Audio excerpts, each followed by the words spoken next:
Bonjour à tous, Marc Julier, coach professionnel en entreprise et coach de vie. Je suis ravi de vous accueillir à nouveau pour un épisode de Coach Station. Aujourd'hui, j'ai la chance d'avoir comme invité Anne-Sophie Barrault, qui est coach professionnelle, superviseuse et mentor.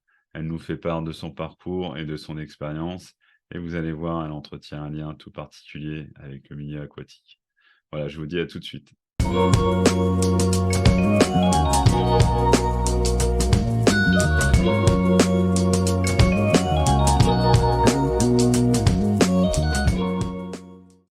Bonjour Anne-Sophie, comment ça va aujourd'hui?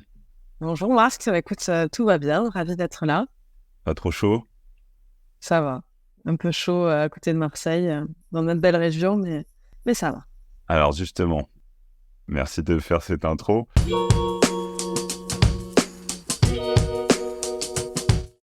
Justement, toi, tu viens de Toulouse. Ça fait pas très longtemps que tu es sur La Ciotat.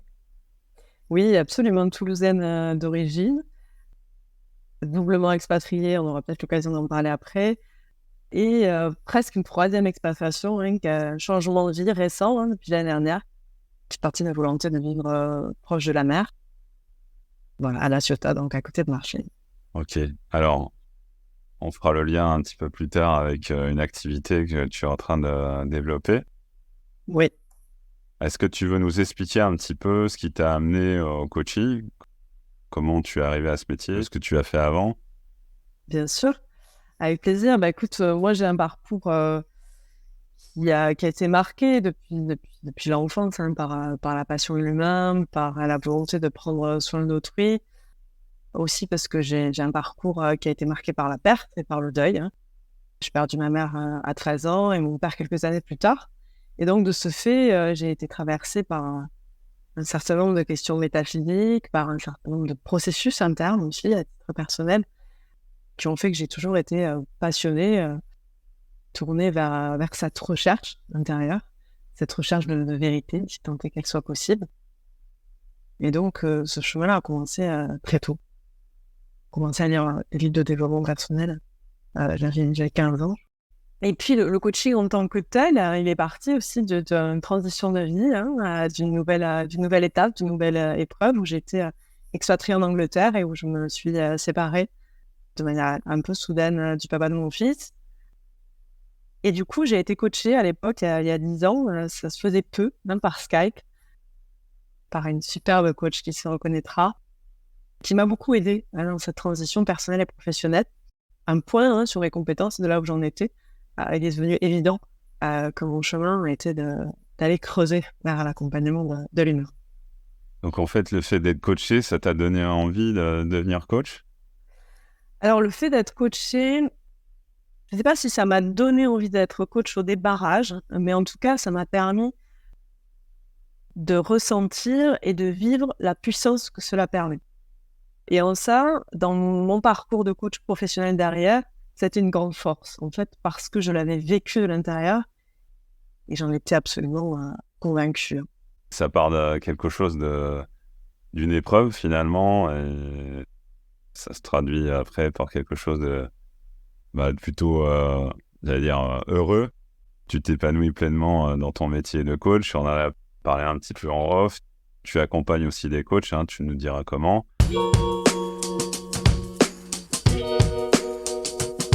Ce qui m'intéresse aussi, c'est d'avoir ta vision aujourd'hui du coaching, puisque tu m'avais dit, moi, j'ai pour habitude d'accompagner sans outils, à main nue, accru, pour reprendre aussi ton expression. Est-ce que tu peux nous dire un peu plus de ça? Oui, bien sûr. Pour reprendre le terme que tu n'as pas utilisé, mais qui était sous-tendu, c'est la résilience. Je suis une grande résiliente de l'extrême à différents niveaux dans ma vie. Et donc, oui, j'ai toujours fait de chaque étape, de chaque épreuve, un apprentissage, en tout cas, et, une nouvelle étape j'ai envie de faire ce geste, mais de Ouais. rayonnement, voilà, quelles que soient les ressources que ça demande. Ouais. Et du coup, oui, alors j'ai été coach essentiellement dans des grandes entreprises, dans des grands comptes. En fait, j'étais convaincue de pas aller vers du coaching exécutif. Et puis finalement, la vie a fait que j'en ai fait beaucoup. J'ai fait que ça, quasiment. et avec beaucoup de plaisir, jusqu'à ce que je devienne aussi membre de l'équipe pédagogique d'une école nationale de coaching pour laquelle je suis mentor et superviseur. Et donc, voilà, d'accompagner des Tu peux la coachs. nommer, hein, tu peux la nommer. Oui, bien sûr, Coaching Ways, Ouais. voilà, qui m'a beaucoup appris sur le chemin.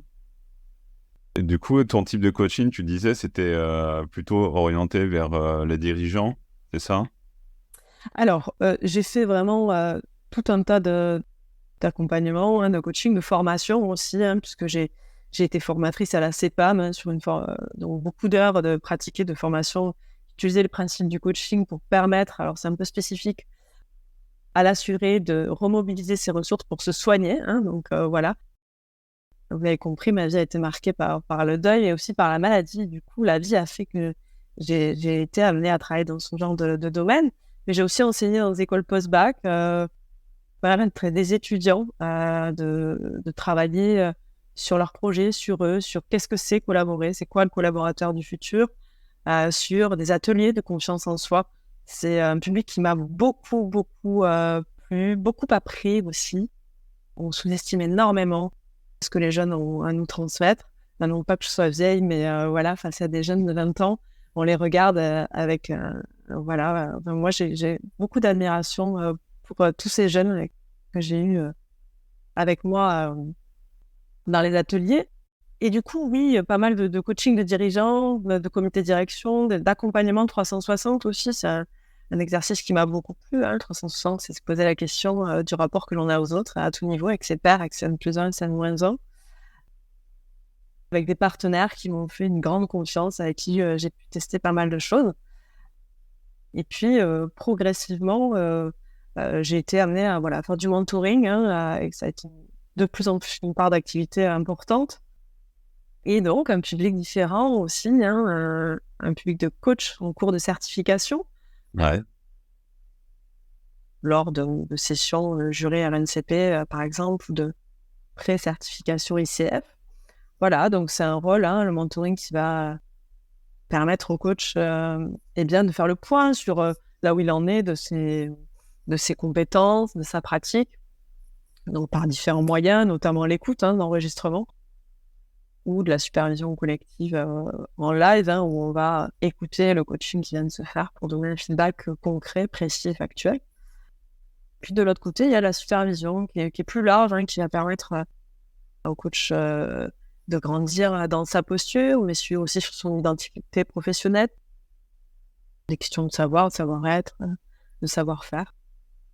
C'est un grand plaisir que de permettre à des accompagnants ou des futurs accompagnants de développer leur puissance et de leur transmettre. J'aime bien cette phrase de Jaurès qui dit on ne transmet pas ce que l'on sait ou ce que l'on croit savoir, mais ce que l'on est. Donc voilà, ça donne sens aussi à un certain nombre de choses. Alors, ouais, justement, je te remercie d'avoir ouvert ce volet sur le mentorat.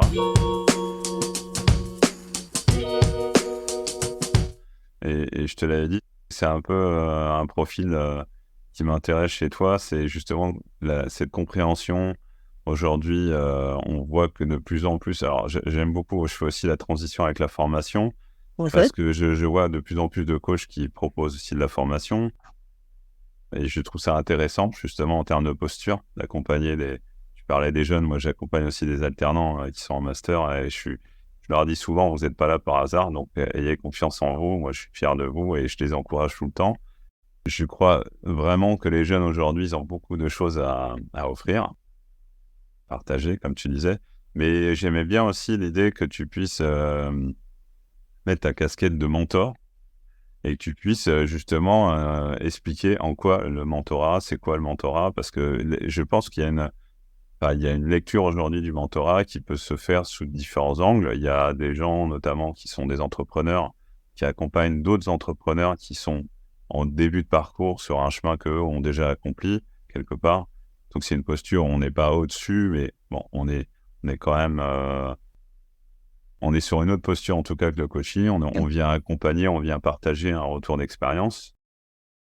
Dans ce que tu proposes avec tes futurs coachs, c'est aussi de leur faire des retours avant qu'ils se lancent complètement dans l'aventure de coach, pour qu'ils sachent un petit peu sur quoi ils peuvent travailler, Parce que j'entends ce que tu dis, c'est bon, bah, il y a des moments, je leur fais des retours par rapport à ça, et tout de suite après, tu es passé en mode supervision. Ouais.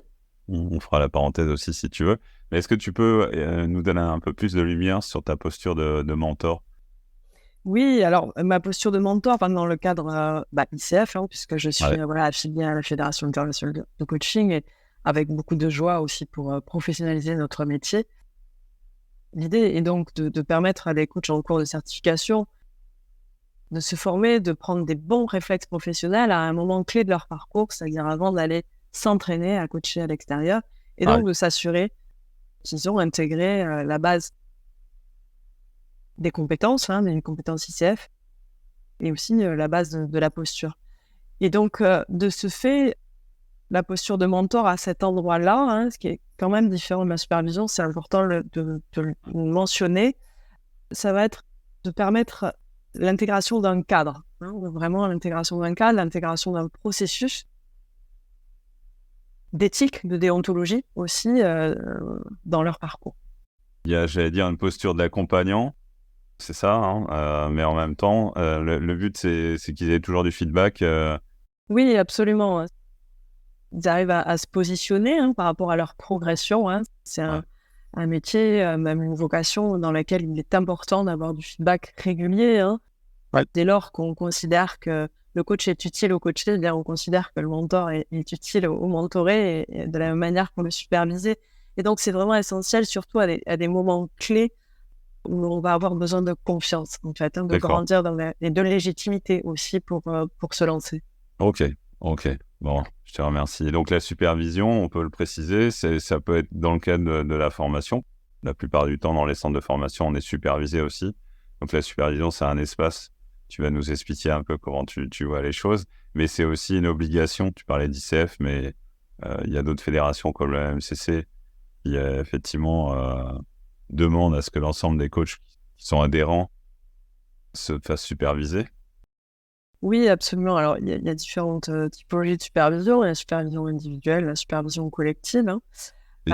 Donc, sur la partie supervision individuelle, on va accompagner le coach justement beaucoup plus loin dans sa pratique, sur des sujets bien spécifiques.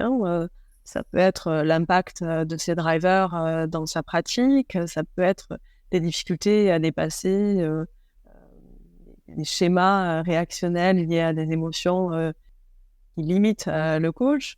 Ouais. Et ça peut être également lui permettre au coach de densifier son identité professionnelle, d'aller vraiment plus loin dans sa pratique et dans sa volonté d'accompagner l'humain, que ce soit à titre individuel ou dans les organisations. Ok. Alors justement, je fais aussi le lien avec la formation. Souvent, les retours que j'ai des coachs qui se font superviser, ils me disent en même temps, on a toujours l'impression qu'on apprend à chaque séance de supervision parce que finalement, alors on parlait de superviser en collectif, bah, c'est vrai qu'il y a des cas qui se présentent tout au long de Alors généralement, c'est des demi-journées, c'est ça, ou des journées. Ça dépend Ouais. un peu des superviseurs, comment c'est organisé. Et ils me disent souvent, bah, en fait, on a appris plein de trucs parce qu'on a partagé des cas et du coup, bah, ça nous a permis aussi de mieux comprendre certaines choses. Et je me dis, en fait, les coachs, c'est des éternels apprenants, quoi, en fait. Oui, absolument, je partage cette vision. C'est-à-dire que, en effet, dans un groupe de coachs, déjà, il y a quand même un niveau de conscience, de maturité qui a la volonté de toujours grandir. Et à la fois, comme on échangeait tout à l'heure, il y a de mon côté cette envie, cette volonté de permettre aux coachs aussi d'être dans une forme d'acceptation intérieure de pleinement qui ils sont, sans être toujours dans le plus, dans vouloir être plus. Oui. D'ailleurs, là, j'ai échangé avec Max Melmont il n'y a pas si longtemps, qui est le fondateur de l'école Coaching Ways, Ouais. sur la différence entre le développement personnel, c'est-à-dire à chercher toujours à se développer, versus le dépouillement, c'est-à-dire Oui. aller progressivement vers l'essence de qui l'on est, et s'alléger de ce qui n'est plus nécessaire. Ouais, ouais. C'est important que tu le soulignes, hein. Je te l'avais dit, effectivement, quand on avait échangé en off, c'est que souvent, honnêtement, je crois que les coachs, c'est pour moi les personnes qui se forment le plus ils sont toujours en train de rechercher une formation qui va bien, un outil. Et c'est intéressant ce que tu dis, c'est justement de prendre le processus un peu inverse, et à un moment de se dire, tel que je suis aujourd'hui, je peux accompagner, je peux donner un maximum de force, de sécurité, hein, puisque c'est un métier où on assure aussi une sécurité, une confidentialité, en étant moi-même, en acceptant aujourd'hui que ce que j'ai, ça peut suffire. Et Absolument. ouais, Ouais, c'est important ce que tu dis, ouais. on a un rôle modélisant aussi pour nos clients et puis pour nos coachs en tant que superviseur. Et donc, l'idée, c'est d'être attentif à cette quête de la pureté, de la perfection qui n'existe pas. On n'est jamais arrivé sur le chemin. Bien sûr, c'est intéressant d'accumuler un certain nombre d'outils. Comme je te le disais, moi, je prône ce qu'on appelle le coaching sans outils, que certains nommeraient le coaching à main nue. Moi, j'aime bien aussi, pour ceux qui font l'équitation, dire de monter à cru, c'est-à-dire d'être dans une forme d'essentiel. Et pour moi, l'essentiel est une des compétences majeures du coach, c'est la qualité de présence. C'est une qualité d'être, une qualité de connexion au moment présent, à soi, à l'autre, à la relation et au processus. Donc, c'est une gymnastique. Et c'est une forme de sécurité du cœur aussi qui, à chaque instant, va pouvoir accueillir ce qui émerge. Voilà. Du cœur, du ventre. Ok. J'ai fait la transition. Il y avait des mots-clés que j'avais notés. Je t'avais dit cœur, présence, écoute. Tout, c'est vraiment, je trouve, ce qui te traduit bien. Je sais que le fait de venir à La Ciotat, c'est par hasard. Tu m'avais fait part d'un projet que moi, je t'avais demandé si tu étais d'accord pour qu'on en parle aujourd'hui. Est-ce que tu veux nous dire comment tu es arrivé à cette pratique et comment tu as fait le lien finalement avec ton métier? Tu fais référence à l'apnée. C'est ça. Oui, en effet. Alors, c'est vrai que ça a été un très gros changement dans ma vie de prendre la décision de changer de vie. J'avais atteint la fin d'un cycle matérialiste même à Toulouse. J'avais réussi en tant que coach, d'executive coach. J'avais acheté ma maison, je l'avais rénovée en bonne foi force. J'avais fait beaucoup de travaux, je m'y étais épuisée. Et une fois que j'ai eu fini, je me suis dit, mais qu'est-ce que tu fous là? Voilà. Et ça a été aussi avec différents problèmes de santé qui ont fait que j'ai ouvert les yeux en fait sur mes besoins profonds, réels, sur ce que j'avais envie de vivre, ce que j'avais envie de permettre aussi à mon fils. Et du coup, j'ai décidé de m'autoriser à réaliser un rêve qui était de vivre au bord de la mer et donc de lâcher. Paradoxalement, réaliser un rêve, ça demande beaucoup de responsabilités, beaucoup de courage, mais aussi beaucoup de dépouillement, c'est-à-dire de lâcher son ancienne... C'est comme une mue, son ancienne... Ouais, c'est le mot qui venait. peau. Et ça fait aussi partie, et c'est en ça que j'ai envie aussi d'accompagner. Le changement, c'est du deuil, et donc comme tu l'as compris, ça a marqué ma vie plein de niveaux, pas que par rapport à mes parents. Et du coup, changer de peau, c'est aussi faire le deuil de la personne qu'on était avant. Et tout ça pour revenir à ce choix, à ce rêve de venir au bord de la mer, alors avec tout ce que je n'avais pas prévu, de difficultés, et pour aussi me permettre de vivre au quotidien plus proche de l'eau. Donc c'est vrai que quand je tourne la tête aujourd'hui, j'ai la joie de voir la mer, de voir l'eau. C'est un élément qui par nature est l'élément le plus proche de l'émotionnel. Donc il y a quelque chose de très presque maternel. Oui, je n'osais pas te le dire. Bon, je voulais te laisser l'opportunité de faire le lien. Effectivement, quand je t'écoute, ça me fait beaucoup écho à la maman, le liquide amniotique. Absolument, il y a quelque chose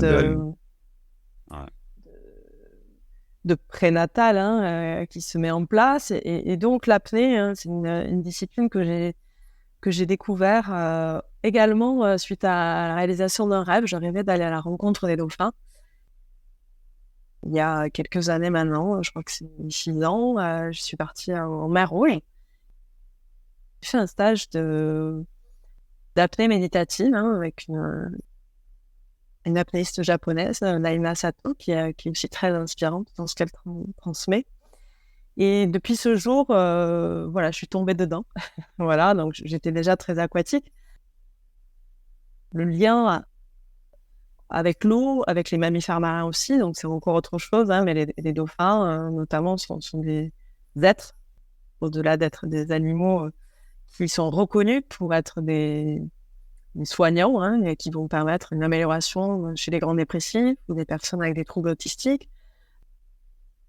Voilà, il y a eu un avant, un après dans ma vie avec ce voyage et cette rencontre avec les dauphins sur une semaine, hein, donc j'ai eu l'occasion de rentrer en contact, en communication vraiment concrètement avec eux et d'apprendre, hein, parce que c'est l'animal, en analyse transactionnelle, on appelle ça l'enfant libre, hein, c'est vraiment l'animal qui exprime la joie, qui exprime voilà, le plaisir, le jeu. Et donc, ça a dû réactiver quelque chose de précieux en moi. Ouais. Et j'ai décidé de me former à l'apnée. Donc, j'habitais encore à Toulouse à l'époque. Et je suis allée dans une fosse voilà, qui est assez connue à Toulouse, pratiquer l'apnée. Alors, quand tu dis une fosse, excuse-moi, je fais Alors, une fosse, oui, c'est bien le sûr. principe c'est comme un puits, on va dire. Hein, Absolument, c'est comme un puits qui fait 15 mètres de profondeur, hein, et donc dans laquelle on va pouvoir pratiquer l'apnée, soit statique ou longue bouche passe ou en profondeur. Et où j'ai eu la chance d'avoir un professeur, coucou Fabien, exceptionnel, qui m'a transmis le plaisir de l'apnée, le plaisir de l'eau. Là où on a la sensation souvent, là, on a l'image du grand bleu, hein, l'apnée c'est le grand bleu, c'est la performance. Ouais.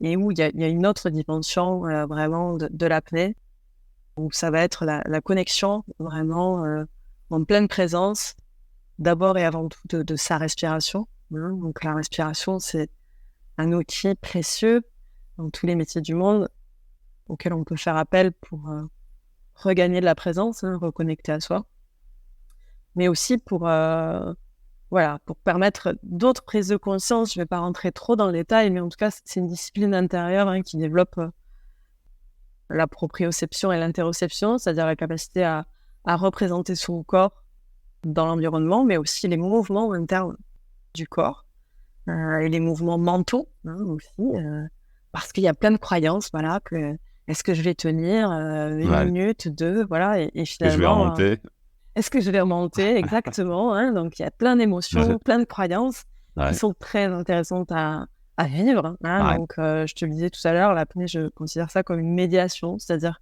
c'est avant tout expérientiel, ça permet de vivre des moments qui ne peuvent pas être décrits par de la théorie ou par le verbe, et qui de ce fait vont me permettre, hein, avec un accompagnement derrière, une plus grande finesse dans la connaissance de soi, en fait, hein, et aussi dans la capacité à gérer le stress, hein, puisque maintenant, c'est évidemment reconnu que savoir travailler sa respiration est essentiel, hein, pour un bon équilibre. Bah, j'entends ça, hein, et en fait, dans ce que j'entends aussi, tu me dis si c'est OK pour toi, mais j'entends aussi le fait que quand on est bien connecté avec soi-même, on se connecte mieux avec les autres.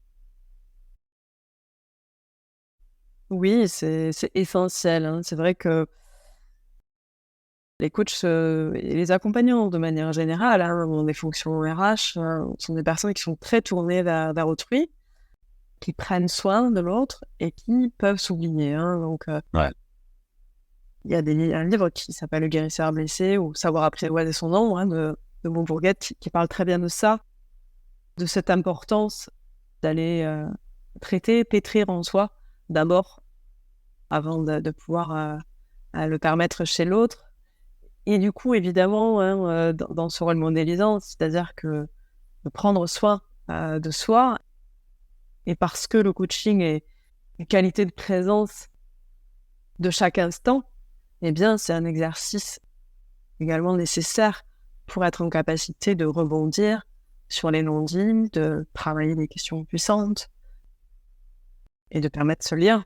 C'est un étayage, quoi. Finalement, ça permet d'avoir quelque chose qui peut être structurant, finalement. Absolument, ouais.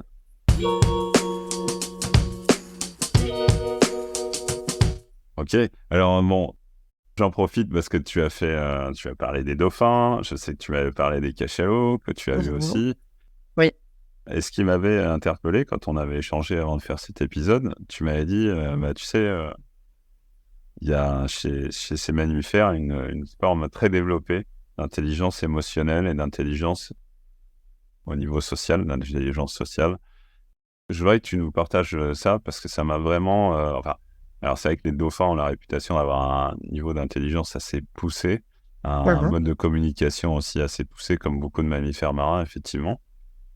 Pas que, hein, mais bon, là on est dans la sphère marine. Mais j'aimerais bien que tu nous partages ça, comment tu as ressenti ça, toi, sur le plan émotionnel et social, comment tu as fait ce lien avec ces animaux. Alors, ce que j'allais te dire, hein, je vais te le partager d'un point de vue ressenti et vécu, Ouais, hein, parce que je ouais. suis pas scientifique et François Sarano, qui est un grand spécialiste de ça, en parlera bien mieux que moi, et qui a beaucoup étudié les cachalots et notamment leur mode de communication. Donc, tout reste à découvrir, hein, de ce point de vue-là. J'ai beaucoup lu, beaucoup fait de recherches aussi à cet endroit-là. Et en effet, les mammifères marins ont une zone du cerveau bien plus développée que la nôtre qui concerne l'intelligence émotionnelle. Et concernant l'intelligence sociale, ben, moi, j'ai pu observer, notamment chez les cachalots, hein, à l'île Maurice, lors d'un voyage qui nous permettait non seulement d'observer, mais de permettre des recherches scientifiques. Hein, donc, on est bien loin du tourisme de masse qui va envahir l'espace sacré et sauvage de l'animal. Ouais, je Oui, te tu dis, t'en prie. non, mais c'est parce que je suis d'origine mauricienne du côté de mon père, donc D'accord. ça fait écho avec ça. Ouais, je sais je suis conscient de ça. Il y a plusieurs volets à l'île Maurice, mais effectivement, Ouais. je te laisse dérouler par rapport à ça. Ouais. Oui, donc j'ai eu cette chance-là de les observer et de le vivre. Hein. Donc, c'est des images qui tournent pas mal, hein, parce que un grand tapeniste les a diffusées aussi. Hein, donc, ces animaux, les cachalots, alors à la différence des baleines, c'est les plus grands carnassiers du monde. Ouais. Ils ont une puissance incroyable et l'environnement de l'eau également reconnecte à la puissance du silence, hein, le parallèle qu'on peut faire en coaching. Hein, et ça nous amène à une forme de silence intérieur, d'observation. Hein. Moi, j'ai toujours considéré la nature comme vecteur de conscience. Et du coup, ces animaux m'ont énormément touchée parce que d'un simple fait, c'est-à-dire qu'ils étaient vraiment à 1 mètre, hein, de moi, rien qu'à la puissance de leur sonar, hein, et de leur des vocalisations qu'ils peuvent émettre, ils peuvent tuer un homme parce qu'ils peuvent faire exploser leur tympan.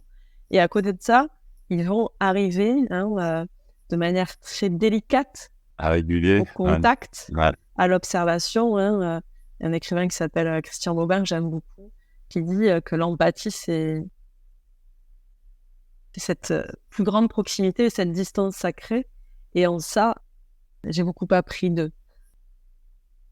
Et de la même manière, ces animaux qui dorment à la verticale sous l'eau, quand on voit, c'est comme des menhirs en fait. Hein, ils sont tellement énormes. Hein, il faut s'imaginer la taille d'un sous-marin. Ils sont 7, 8, 9, 10 comme ça, en train de dormir. Et donc, c'est un très grand respect à ne pas les réveiller. On se sent tout petit. Voilà, on se replace dans notre position d'humain. Je considère qu'on a beaucoup à apprendre du sauvage, en effet. Ouais. À se reconnecter justement avec tout cet univers. J'aime bien aussi l'idée du silence. Est-ce que tu as l'impression qu'aujourd'hui, d'ailleurs d'une manière générale, on vit dans une société où il y a besoin de bruit, où j'allais dire presque le fait de le silence, ou le fait de parfois alors de rien faire, j'aime pas dire ça comme ça, mais là, de se poser, Et tu parlais d'être à nu parfois sans outils, mais là j'imagine, jouer avec les enfants. On est parents tous les deux, c'est vrai que parfois je leur retire téléphone, écran, etc. Et notamment quand on est à table, j'aime bien qu'on prenne le temps. Et je sens que parfois les silences, ça peut... alors nous, dans le coaching, on est que le silence, c'est important de laisser les silences exister, tu vois. Et j'ai l'impression qu'on est toujours dans une société, alors je sais pas, hein, je parle en France notamment, où on a besoin d'être toujours dans cette émulsion, d'être dans quelque chose, ou comme si justement le silence dont tu parlais, et on imagine très bien quand Moi, j'étais avec toi quand tu parlais des cachalots, même à Choquant. la verticale. Et on sent très bien qu'à un moment, ça peut nous faire peur aussi de se retrouver dans un univers où finalement, il n'y a plus ce son. Tu vois, il n'y a plus. Bien Tu vois, sûr. je parlais notamment avec quelqu'un qui me disait, moi, il y a des moments où je m'enregistre des bruits de ville. Parce que parfois, quand je vais à la campagne, il se passe rien, j'entends rien. Et ben, ça me fait peur. Donc, pour m'endormir, non, mais donc, on voit Oui, bien. c'est la peur du vide, hein, évidemment. On parle de bruit, mais on parle surtout d'un bruit intérieur, hein. Donc, comment est-ce qu'on va créer ces moments-là, à titre personnel, mais aussi à titre professionnel quand on est accompagnant, pour aller écouter ce bruit intérieur, mais surtout aller écouter le silence, hein. Et on sait, toi comme moi, que le silence en coaching est d'une puissance inouïe, hein. C'est un vide qui est plein. C'est une présence du cœur, hein. J'ai écrit récemment dans un article que le silence relie les cœurs, et je le crois ça avec certitude pour l'avoir pratiqué, hein. Le silence est aussi puissant que le questionnement. Ça permet l'émergence de ce qui doit être à ce moment-là, que ce soit une émotion, ou que ce soit une prise de conscience. Et oui, bien sûr, hein, on vit dans un mouvement perpétuel, et je crois que l'enjeu d'aujourd'hui et de demain sera d'arriver à, bien sûr, se déconnecter et créer ces espaces de silence intérieur, de respiration consciente au sens propre comme figuré du terme, hein, pour revenir à l'essentiel, hein. J'aime bien cette phrase qui dit que l'enjeu, c'est pas de rester tellement vivant, mais de rester humain. Comment est-ce qu'on va, avec tout ce qui se passe actuellement, eh bien, faire la différence avec l'intelligence artificielle, et précisément aller ancrer ce qui fait qu'on est des humains. Mais alors ça sera un autre volet Un parce que autre sujet, ouais. ouais, parce que c'est vrai que l'intelligence artificielle, c'est un gros sujet aujourd'hui, hein. Il y a des enjeux Ouais, ouais. énormes. Et toi qui aimes bien rédiger, justement, moi, je te suis sur LinkedIn et je mettrai tes coordonnées dans la description pour qu'on puisse te suivre. Si tu es OK, bah, en fait, on fera un petit peu le parallèle parce que pour l'instant, l'apnée que tu proposes, c'est pour des coachs, hein. Ouais. Si tu es d'accord, on fera un suivi là-dessus parce que tu vas par la suite proposer ça à des À personnes d'autres qui... publics, ouais. Ouais, Donc, on tout à aura fait. l'occasion d'en reparler.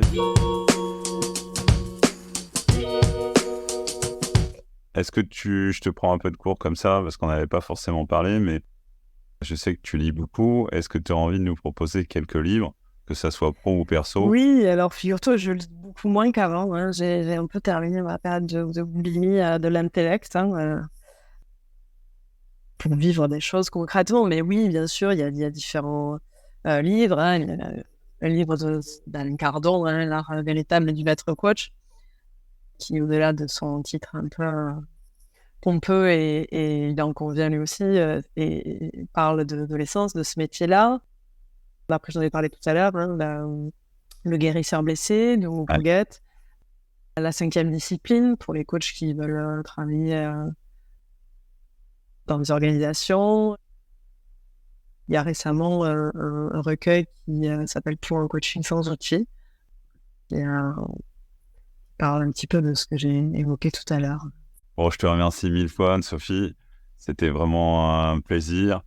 Je te remercie aussi pour l'ouverture que tu as faite, hein. Je sais que tu nous as parlé de certaines choses plutôt personnelles. Et bon, je te remercie beaucoup pour cet épisode. Je mettrai donc toutes tes coordonnées dans la description. Et puis, je te souhaite le meilleur, hein, pour ta nouvelle vie à La Ciotat. Et, Merci beaucoup, hein. et puis, bon, on se tient au courant donc pour cette apnée qui va s'ouvrir sur notre public. J'invite vraiment tout le monde à te suivre là-dessus. C'est vraiment une super expérience. Moi, j'ai hâte. Oui, et puis ça sera en co-animation avec un club et un grand apnéiste qui connaît très bien lui-même puisqu'il est psychologue. Donc oui, ça va s'ouvrir à d'autres publics, ouais. Bon, bah, à bientôt, Merci Anne-Sophie. pour ton Merci invitation. à Au toi. revoir, Marc. À bientôt.